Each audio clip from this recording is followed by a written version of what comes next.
नमस्कार, स्वागत करता हूँ आप सभी का हमारे यूट्यूब चैनल टीचर एजुकेशन। आज के इस क्लास में UP DElEd BTC first semester में हिंदी के विषय को हम पढ़ेंगे। आशा करते हैं कि आप सभी लोग यूपी बीटीसी के सिलेबस का वीडियो देख लिए होंगे। जो लोग नहीं देखे होंगे, इस वीडियो के डिस्क्रिप्शन में लिंक है, वहाँ से जाकर सबसे पहले सिलेबस को जरूर देख लें। तो पाठ को शुरू करने से पहले हम हिंदी के सिलेबस को संक्षेप में देख लेते हैं कि क्या क्या चीज़ें हमें फर्स्ट सेमेस्टर में पढ़नी है। ठीक है, तो यहाँ आप देख रहे हैं हिंदी के बारे में। यहाँ दिया हुआ है कि हिंदी भाषा में ध्वनियों को सुनकर समझना एवं शुद्ध उच्चारण हमें पढ़ना है। देवनागरी लिपि पढ़नी है। लिपि के संकेत के बारे में पढ़ना है। स्वर, व्यंजन, संयुक्त वर्ण, संयुक्त अक्षर, मात्राओं का ज्ञान पढ़ना है। विलोम शब्द, समानार्थी शब्द, ध्वनि वाले शब्दों की पहचान पढ़ना है। चिन्हों को पढ़ना है, जिसमें अल्प विराम, अर्ध विराम, पूर्ण विराम, प्रश्नवाचक चिन्ह आदि चिन्हों को हमें इस क्लास में पढ़नी है। ठीक है, लेखन की शिक्षण विधियां, लिखना सिखाने में ध्यान योग्य बातें को पढ़ना है। आगे आप देख रहे हैं प्रयोगात्मक कार्य पढ़ना है, जिसमें दिया हुआ है कि अक्षर, मात्रा, शब्द, स्वर, व्यंजन, संयुक्त वर्ण, संयुक्त अक्षर आदि को प्रयोगात्मक कार्य के द्वारा पढ़ना है। आइए हम चलते हैं, क्लास को शुरू करते हैं। जैसा कि आप स्क्रीन पर देख रहे हैं पार्ट 1 का जो टॉपिक दिया हुआ है, हिंदी भाषा की ध्वनियों को सुनकर समझना एवं शुद्ध उच्चारण। काफी महत्वपूर्ण पाठ है, आप सभी लोग क्लास को बहुत ही ध्यान से पढ़िए। इसमें दिया हुआ है कि ध्वनि भाषा की सबसे छोटी और सर्वाधिक महत्वपूर्ण इकाई है। ध्वनि चिन्हों के समष्टि को भाषा कहते हैं। ठीक है, भाषा ध्वनि चिन्हों के समष्टि को भाषा कहते हैं। भाषा निर्माण की संपूर्ण ढांचा ध्वनि संकेतों पर निर्भर है। प्रश्न है कि भाषा क्या है। आप ध्यान देंगे, प्रश्न है कि भाषा क्या है। भाषा वह साधन है जिसके द्वारा मनुष्य बोलकर, सुनकर, लिखकर व पढ़कर अपने मन के भावों को या विचारों का आदान प्रदान करता है, वह भाषा होती है।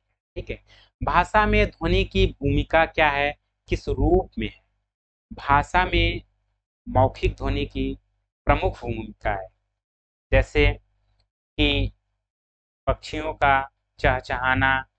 क्या है कि यह भाषा, मौखिक भाषा में ये भूमिका है। जब इसे हम लिखित रूप में संकेत देते हैं तो यह भाषा में ध्वनि की भूमिका होती है। ध्वनि का शुद्ध उच्चारण किस प्रकार किया जाता है। ठीक है, ध्वनियों का शुद्ध उच्चारण किस प्रकार किया जाता है। जब हम भाषा में ध्वनियों को पढ़ेंगे तो उसके उच्चारण के बारे में पढ़ेंगे कि उसका मुख से किस प्रकार उच्चारण किया जाता है।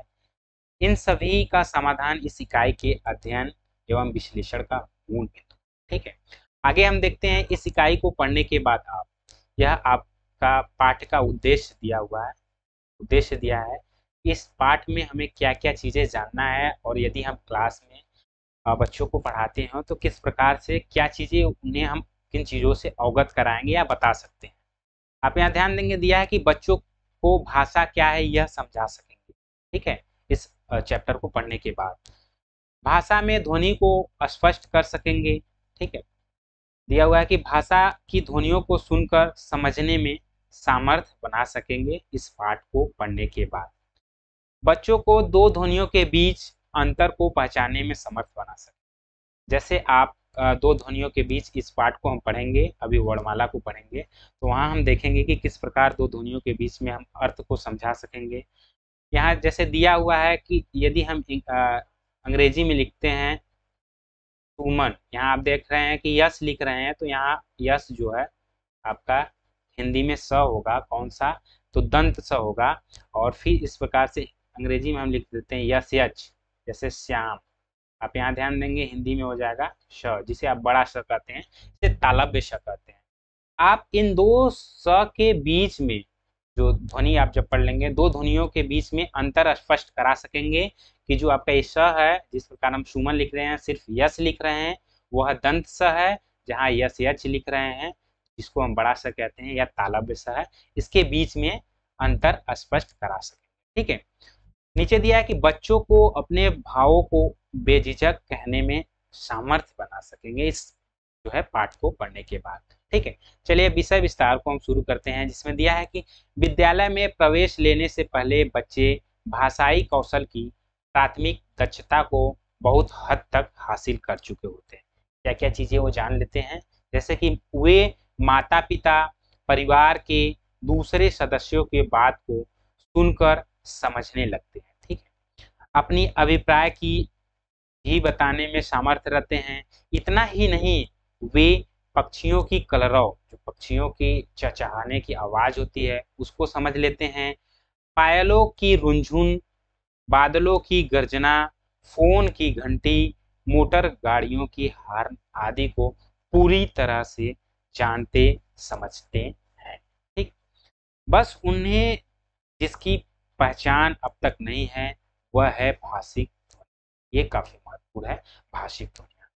तो इसमें दिया है कि उच्चारण स्थल के आधार पर ध्वनियों को इस प्रकार देखा जा सकता है, जैसा कि आप देख रहे हैं स्क्रीन पे। तो यहाँ पढ़ेंगे हम कि किस प्रकार भाषिक ध्वनियों का उच्चारण किया जाता है और उसे कैसे हम समझ सकते हैं। यहाँ दिया है जैसे व्यंजन और स्वर। इसमें देखेंगे जो स्वर है, स्वर यहाँ आप देख रहे हैं अ और अह जो है कंठ से, इसका उच्चारण किस प्रकार होता है, इस भाषिक ध्वनियों का उच्चारण जो होता है कंठ से होता है।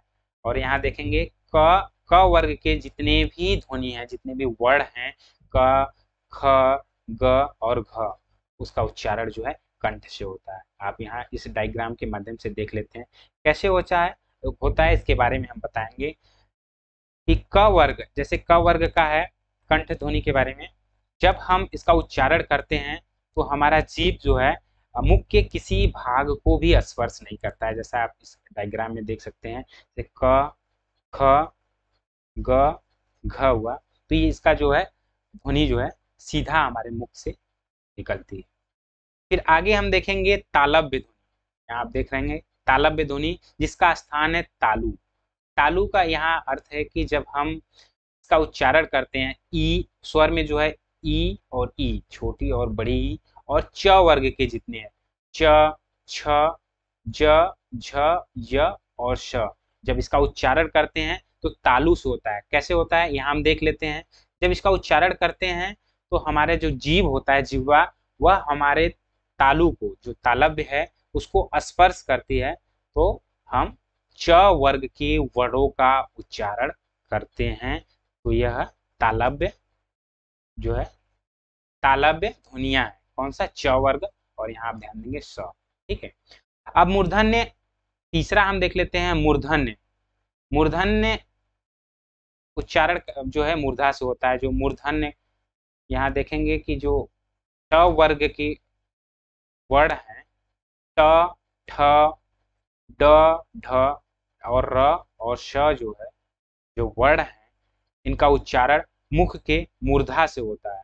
ठीक है, जब हम उच्चारण करते हैं ट वर्ग के वर्णों का, तब हमारा जीभ जो है वह मूर्धा को स्पर्श करती है। ठीक है, फिर आगे हम देख लेते हैं दंत। दंत वर्ग, जो दंत का उच्चारण कैसे होता है दंत से, त वर्ग। आप ध्यान देंगे त वर्ग व्यंजन में जो है त वर्ग के जितने भी वर्ण हैं, त थ द ध ल और श, अब ध्यान देंगे स जो है, यह इनका उच्चारण जो है दंत से होता है। स्थान क्या है? दांत। जब हम त वर्ग के वर्णों का उच्चारण करते हैं तो हमारा जीभ जो है दंत को स्पर्श करता है। ठीक है, फिर आगे हम देख लेते हैं पांचवा, ओष्ठ। ओष्ठ जो है यहाँ दिया, स्थान ओठ का दिया हुआ है। स्वर में जब ऊ और ऊ का, आप ध्यान देंगे ऊ और ऊ का जब उच्चारण करते हैं तो इसका उच्चारण स्थान क्या है? ओष्ठ है। और फिर उसके बाद व्यंजन में हम देख लेते हैं प वर्ग का। जो प वर्ग का वर्ण है, प फ ब भ और म, इसका उच्चारण जो है ओष्ठ से होता है। जब हम मुख से इसका उच्चारण करते हैं तो हमारी जीभ जो है वह ओठ को टच करता है, जैसे कि इस डायग्राम में हम देख लेते हैं ओष्ठ के माध्यम से। यहाँ प वर्ग का जो है उच्चारण होता है। तो जीभ यहाँ ओठ को टच करता है, जैसे आप उच्चारण कर सकते हैं अपने मुख के माध्यम से, प, फ, ब। तो ऐसे क्या है, जीभ जो है ओठ को स्पर्श कर रहा है। ठीक है, आगे हम देख लेते हैं अनुनासिक ध्वनियां कौन सी है। काफी महत्वपूर्ण है अनुनासिक ध्वनियां। आपके स्वर में जो है आप ध्यान देंगे, अंक और जो है, इन दोनों को जो है अयोग वाह कहते हैं। क्या कहते हैं?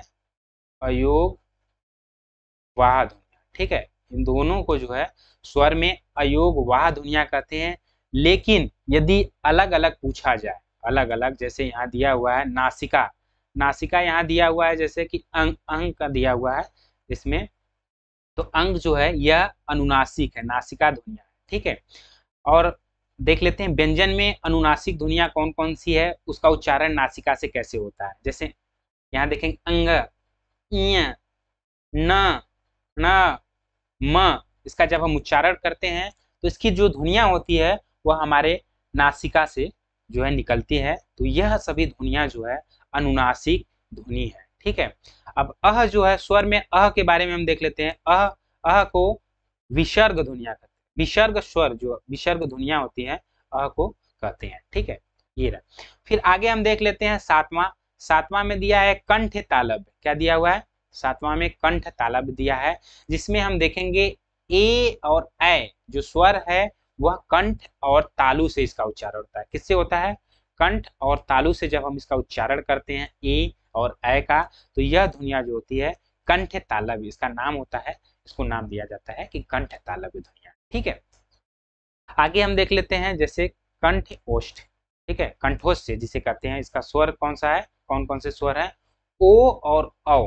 कौन कौन सा? ओ और औ जो है यह कंठोष्ठ से ध्वनि है। कौन सा? कंठोष्ठ से ध्वनि। इसका उच्चारण कंठ और ओष्ठ से होता है, जैसा कि इस डायग्राम के माध्यम से आपको बता देते हैं। इसका उच्चारण देखिए, यहाँ से कंठ, जैसे ओ औ का जो उच्चारण हो रहा है ये आपका कंठ है और ये ओष्ठ है, दोनों से जब इसका उच्चारण होता है तो ये कंठोष्ठ से ध्वनि होता है। ठीक है, और इस डायग्राम एक और देख लेते हैं, आपका यहाँ पर दंतोष्ठ। दंतोष्ठ ध्वनि काफी महत्वपूर्ण है, जैसे जो दंत और ओष्ठ से होता है वह कौन सा वर्ण है? वह जो है वह दंतोष्ठ ध्वनि है। ठीक है, तो हमने जो है वर्णमाला के बारे में देखा। जानकारी के लिए आप देख लीजिए कि आपके वर्णमाला में अघोष और सघोष जो ध्वनियां होती है वह, उसके बारे में भी आप जान लीजिए। ठीक है, कि कौन कौन सी ध्वनियां अघोष है, सघोष है, अल्प प्राण है या महाप्राण है। ये आपके जानकारी के लिए काफी महत्वपूर्ण है। ठीक है, तो आप ध्यान देंगे कि हर वर्ग का मतलब, यहाँ आप ध्यान देंगे क वर्ग, च वर्ग, ट वर्ग, ये सभी वर्ग है। क वर्ग में आपका होगा क, ख, ग, घ, अंग। तो हर वर्ग का पहला दूसरा अक्षर या दूसरा वर्ण कह सकते हैं, हर वर्ग का क्या है? अघोष होता है। ठीक है, अघोष होता है। ठीक है, हर वर्ग का तीसरा, चौथा, पांचवा जो अक्षर होता है वह सघोष होता है, जैसा कि आप यहाँ देख रहे हैं, हर वर्ग का तीसरा, चौथा, पांचवा जो है सघोष है। और अल्प प्राण क्या है उसके बारे में हम देख लेते हैं। अल्प प्राण जो होता है हर वर्ग का पहला और तीसरा अक्षर। अब यहाँ ध्यान देंगे, हर वर्ग का पहला और तीसरा अक्षर क्या है, इसको आप ध्यान देंगे, ये जो है हर वर्ग का पहला, तीसरा अल्प प्राण होता है। और हर वर्ग का दूसरा, आप ध्यान देंगे, दूसरा, चौथा जो है महाप्राण होता है। कौन सा होता है? दूसरा और चौथा महाप्राण होता है। हर वर्ग का पहला, तीसरा और पांचवा जो है अल्प प्राण होता है। ठीक है, तो आज के क्लास में इतना ही, और अगले क्लास में इससे रिलेटेड जो प्रश्न है और क्या चीजें हैं उसके बारे में जानेंगे। तो आशा करते हैं कि हमारे द्वारा बताई गई जो ध्वनियाँ हैं, भाषा में ध्वनियाँ और शुद्ध उच्चारण को आप लोगों को समझ में आया होगा। फिर मिलते हैं अगले क्लास में, अगले टॉपिक।